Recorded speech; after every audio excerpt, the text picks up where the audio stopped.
दोस्तों, जब किसी को चोट लगती है तो सामने वाला उसका मजाक उड़ा रहा होता है। वो समझता है कि ये नाटक कर रहे हैं, ड्रामे कर रहे हैं, इसे कुछ भी नहीं हुआ। लेकिन जिसको चोट लगी होती है, जिस पे बीत रही होती है, उस दर्द का एहसास सिर्फ उसे ही होता है। लेकिन कुदरत की ऐसी मार कह लो, कुदरत का अपना हिसाब कह लो, जब होता है तो वही जो मजाक उड़ा रहा होता है ना, वही चोट जब उसे खुद लगती है, वही पीड़ा जब उसे खुद होती है, तब उसे एहसास होता है कि सामने वाला जो था, उस टाइम जो दर्द में था, जिस पे बीत रही थी, वो सही था। और वही दर्द का एहसास आज उसे होता है। तो दोस्तों, कभी भी किसी की चोट पे या किसी की मुसीबत में किसी का मजाक नहीं उड़ाना चाहिए, कि सामने वाले के दर्द को समझना चाहिए। तो नमस्कार दोस्तों, मैं हूँ ज्योति आनंद। आप देख रहे हैं आपका पसंदीदा चैनल हिंदी वायरल स्टोरी, कहानी आपकी और हमारी। तो चलिए दोस्तों, आज मैं आपको एक छोटी सी कहानी सुनाती हूँ। इस कहानी में आपको पता चलेगा कि किस तरह से एक बहू को जब पीड़ा होती है तो सास समझ नहीं पाती, और वही जब पीड़ा उसकी बेटी को होती है तब उसे बहू के दर्द का एहसास होता है। तो चलिए दोस्तों, आपका ज्यादा टाइम नहीं लेते और कहानी को शुरू करते हैं। दोस्तों, बहू अपने कमरे में बैठी हुई माँ से फोन पे बात कर रही होती है। माँ कहती है कि बेटी, गर्मियों की छुट्टियां होने वाली हैं, तू 1 साल हो गया मेरे पास आई नहीं, मैंने तेरी शक्ल तक नहीं देखी, ढंग से तुझे देखा नहीं। तू एक बार मेरे पास आ जा, बच्चों को ले आ, मेरा तुझसे मिलने का बहुत मन कर रहा है। तो बहू भी बड़ी उत्सुकता से बोलती है, हाँ माँ, मेरा भी मन कर रहा है मैं तेरे से मिलूं। तो मैं सोच रही हूँ कि इस बार अगले हफ्ते जो छुट्टियां पड़ रही हैं, मैं आ जाऊं और तेरे पास 1 हफ्ता रहूं और जी भर के तेरे से बातें करूं, तुझे गले लगाऊं, तेरे हाथ का खाना खाऊं। तो माँ कहती है कि फिर देर किस बात की, तो अपनी सास से बात कर और तैयारी शुरू कर और अगले हफ्ते यहाँ पे आ जा।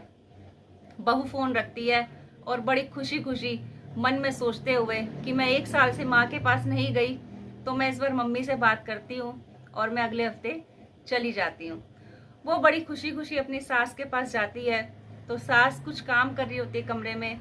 काम करते करते बहू की तरफ देख के बोलती है, अरे बहू, तू आ गई, अच्छा हुआ तू आ गई।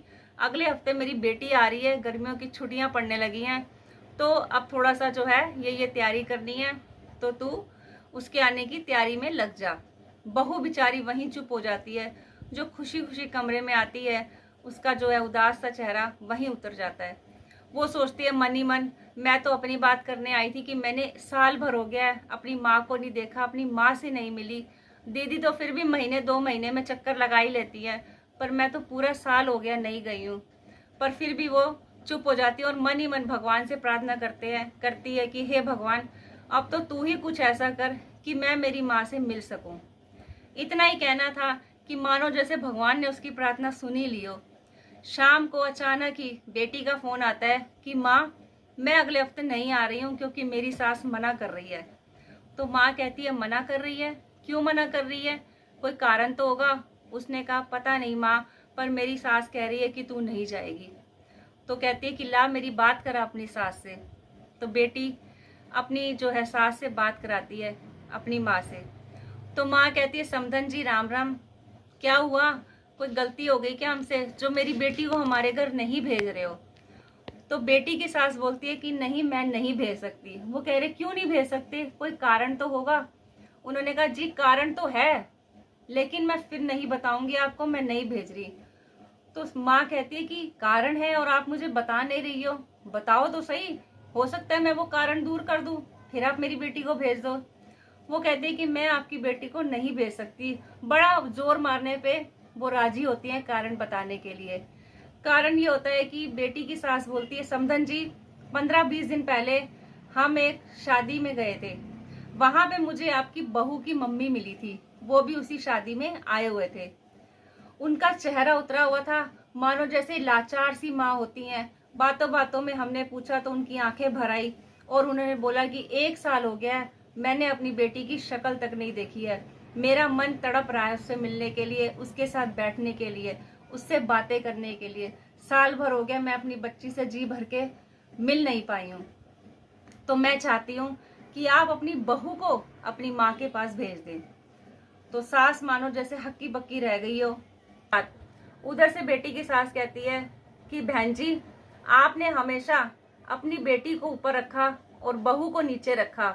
ये गलत बात है। आपकी बेटी तो महीने 2 महीने में चक्कर मार ही लेती है, लेकिन आपने कभी अपनी बहू के बारे में सोचा? उसका कितना जी करता होगा अपनी माँ से मिलने का। आपकी बेटी आपसे महीना 2 मिलने नहीं आती तो आप तड़प उठती हो, फौरन फोन कर देती हो कि बेटी तू मिलने आ जा। कभी आपने बहू की साइड से सोचा कि उसकी माँ कितना तड़पती होगी उससे मिलने के लिए, बहू कितना तड़पती होगी? अगर आप अपनी बहू को ऊपर रखो, बेटी को थोड़ा सा नीचे रखो, बराबर, अगर नहीं ऊपर नीचे कर सकते तो बराबर तो रखो। आपको अपनी बहू को भेजना चाहिए, उसकी भावनाओं को समझना चाहिए, उसे कितना दर्द हो रहा होगा। वो बेचारी कहती कुछ भी नहीं होगी, लेकिन वो मन ही मन कितना तड़प रही होगी अपनी माँ से मिलने के लिए। तो एक बार आप ठंडे दिमाग से सोचना, अगर मैंने कुछ गलत कहा हो तो मुझे दोबारा फोन करके बताना। इतने में वो समधन फोन रख देती है। तो बहू जो है चुपचाप अपने कमरे में बैठी होती है, तो सास सोचती है मन ही मन कि बात तो इन्होंने ठीक की है।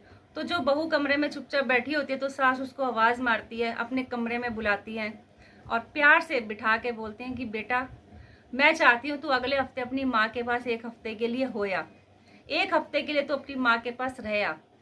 ये बात सुनते ही मानो जैसे बहू की आंखों में चमक आ जाती है, जो उदास सा चेहरा था वो खिलखिलाने लग जाता है। वो कहती, माँ जी सच, क्या आप मुझे सच में भेज रही हैं मेरी माँ के पास? उन्होंने कहा, हाँ बेटा, मेरे से गलती हो गई जो मैं तेरे को समझ नहीं पाई, लेकिन मैं चाहती हूँ तू 1 हफ्ते के लिए अपनी माँ के पास रहया, जी भर के उनसे बातें कर, जी भर के उनके हाथ का खाना खा। तो बहू जो है राजी हो जाती है और फटाफट से तैयारी शुरू कर देती है। माँ का कहना ही था, सासू माँ का कहना ही था कि वो फौरन निकल जाती है, और 1 हफ्ता पूरा रह के जब वो वापस आती हैं तो बहू की आंखों की जो चमक है, जो रवैया है, वो पूरा चेंज हुआ पड़ा होता है। जो बहू हमेशा चुपचाप रहती थी, मानो उसकी नजरों में, उसके मन में सास ससुर के लिए, पति के लिए मान सम्मान और बढ़ गया हो। वो जी जी करते नहीं थक रही थी, इतनी इज्जत करने लग गई थी, इतना मान सम्मान देने लग गई थी कि जैसे पता नहीं उसे सारी दुनिया ही उसकी सास ने दे दी हो। तो 2 दिन बाद फिर उनकी समधन का फोन आता है, तो वो कहती है सास कि बहन जी, मैंने अपनी बहू को भेजा था, वो 1 हफ्ता रह के आई है, आने के बाद तो मेरी बहू का रवैया ही चेंज हो गया है, मानो जैसे उसे पता नहीं सारी दुनिया मिल गई हो। वो इतनी इज्जत करने लग गई है, इतना प्यार देने लग गई है कि मैं संभाले नहीं संभल रहा है। तो समधन कहती है कि देखा बहन जी, ये सिर्फ आपने एक छोटी सी खुशी अपनी बहू को दी है और वो कितना आपको मान सम्मान देने लग गई है। अगर हर सास अपनी बहू की छोटी सी छोटी तकलीफ समझने लग जाए ना, तो बहू बहू नहीं रहेगी, बेटी बन जाएगी।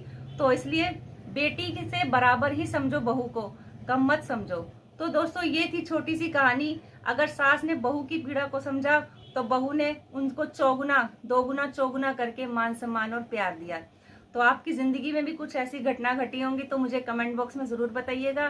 तो इसी तरह से वीडियो मैं लाती रहूंगी। अगर आपने हमारे चैनल को सब्सक्राइब नहीं किया तो सब्सक्राइब कर लीजिए, और वीडियो अच्छा लगा हो तो लाइक एंड शेयर कीजिए। तो मिलते हैं अगली कहानी में, तब तक के लिए नमस्कार, मुझे दीजिए इजाजत।